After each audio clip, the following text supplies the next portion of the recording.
So Joe, let's get into the questions. Our first one comes from Becky tonight. Becky would like to know, what is the best way to help second graders to learn all the required prayers? And I think this is something that probably applies to more than just second graders. It does, but I think especially with second graders and younger children, that repetition is so important. Just working with them to take these prayers and to break them down into bite-sized pieces and to help them learn piece by piece. Sometimes you may have them learn a line of a prayer each week so that after a number of weeks you can put the whole thing together.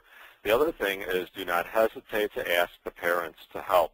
Send that prayer home on a piece of paper and ask the parents to help the children take this prayer to heart, which is another way of saying to memorize. Thank you, Becky. What else, Nick? All right, Joe, our next question comes to us tonight from Lynn. And Lynn would like to know, when teaching your class, should your prayer always be the rosary, or should you have one of your own? I think it's good to have a variety of prayers in your classes.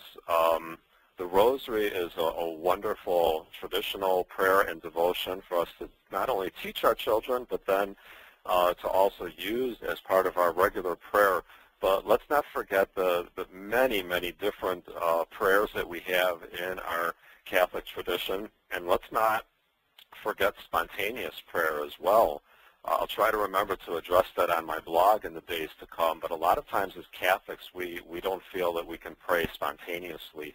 And I think we can help young people and adults to feel comfortable just sharing off the top of their head. So bring in a variety of prayers and don't just stick with one type. Okay, I think we have time for another one. Nick? All right, Joe, our last question for this session, this little section here, will be from Margie. She would like to know, how do you get children who have gone through years of different religious education classes under different teaching styles and techniques to be really comfortable enough to join in prayer if they have not been consistently exposed to it? Okay, Margie. Well, you wave the magic wand. No, I don't want to make light of that, Margie, but that is a challenge. That is very challenging. Kids are coming, and adults as well in catechetical settings, are coming into another group where they may not feel comfortable right off the bat joining into prayer. I recommend that you take it slow. It's important for people in a faith setting to feel that this is safe. And by that I mean that they feel safe sharing. And so start off with something very simple. You may do something like pass a symbol, like a candle or some other symbol around, and ask each one to say something they're thankful for, something very simple, or to pray for someone that's in need. Start off slow. We can't expect people to jump right in on the deep end of the pool.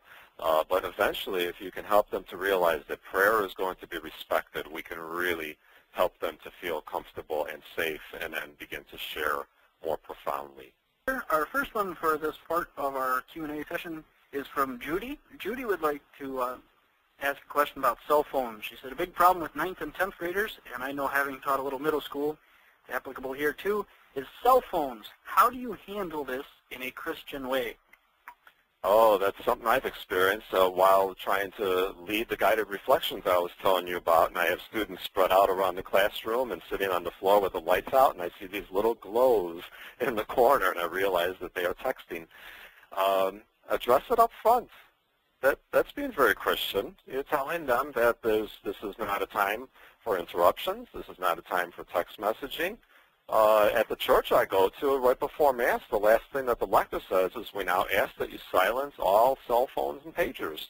There's no reason we can't do that in our catechetical settings as well. And just say that should be one of our rules. No distractions. Let's turn those off, and afterwards you can turn them right back on and get back to talking with your friends. All right, Nick? All right, our next question comes from Maria. Maria asks, when should the DRE get involved with a disciplinary problem? Good question, Maria. You don't want to be too quick to be sending students down to the DRE. In the last few years, I've done that once, and this was after repeated attempts with a young fellow who just had some serious behavioral problems. You want to try as much as possible on your own. to show that you have the authority. And I can't emphasize that enough. As a catechist, you have authority. God gave all authority to Jesus. Jesus gave authority to the church, and the church has given you authority to teach in its name. And so use that authority, and as much as possible, try to handle this on your own, and if it simply becomes out of hand, as a last resort, that is when you should turn to the DRE. We have time for one more? Okay, Nick, what do you got? All right, we have a question from Lori here. I think this is a good one. She asks, what are your suggestions for discipline during a Mass with your class? That's a good question, and certainly we want to be inconspicuous about this. We also want to be subtle.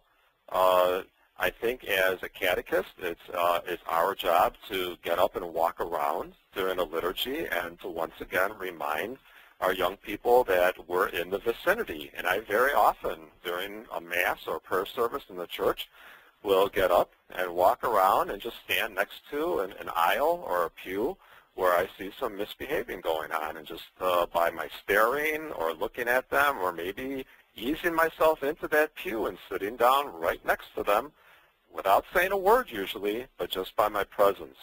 So be subtle, be discreet, but be firm and be consistent. We want to teach proper behavior in church, which is what we call reverence. Good questions, and I look forward to dealing with more of those as the week continues on my blog. All right, Joe, I'm actually going to kind of pile two questions together. They're from Linda and Tracy, and they're a little related here. So Linda would like to know how you feel about snacks and drinks during class. She has a situation where some of her students are coming right from school and they're a little thirsty or hungry. And then Tracy would like to know if it's okay to use incentives like candy to encourage children to participate, and she's focused primarily on middle school here. All right, Linda and Tracy, good questions. And let me talk about the incentive without talking first about candy. I think incentives are good. I was just talking to a fellow colleague here at Loyola Press today who was talking about the presentation he did, and the first couple of people who answered a question in the group, he gave them a free copy of the Catechist Toolbox. And he said it was a fun incentive, and it woke people up and got them involved. I think incentives are good. I like them. There is a philosophy that says they should just learn for the love of learning. I understand that, but kids are kids, and I think it's good to give them some incentive and help them to realize that it's a fun thing. As far as candy goes, you need to check with your DRE. Different parishes have policies on that. You need to be careful with snacks as well, that some kids have allergies to different snacks. So there's all kind of problems you can get into. So be very careful with the snacks and with the different candies and so on. Check with your DRE. If you get the okay, I'm all for it, but please do so by being careful. How about another one, Nick? All right, Joe, we'll take one more here, and this question comes to us from Vera tonight. She'd like to know how you keep the parents from being a distraction, especially after you've already maybe had that preliminary conversation with them. Getting parents to stop being a distraction, I guess I'm not really sure what that means, if the parents are there at the time or parents are distracting after they've been asked. I'm really not sure how to answer that, but I think that we need to do all we can to ask the parents to be supportive because we basically are trying to support them. They are the primary teachers, and we want to do all we can to help them. So every opportunity that we have to continue asking them to reinforce what we are doing in the classrooms, between you and your DRE, we do need to take advantage of every single one of those opportunities.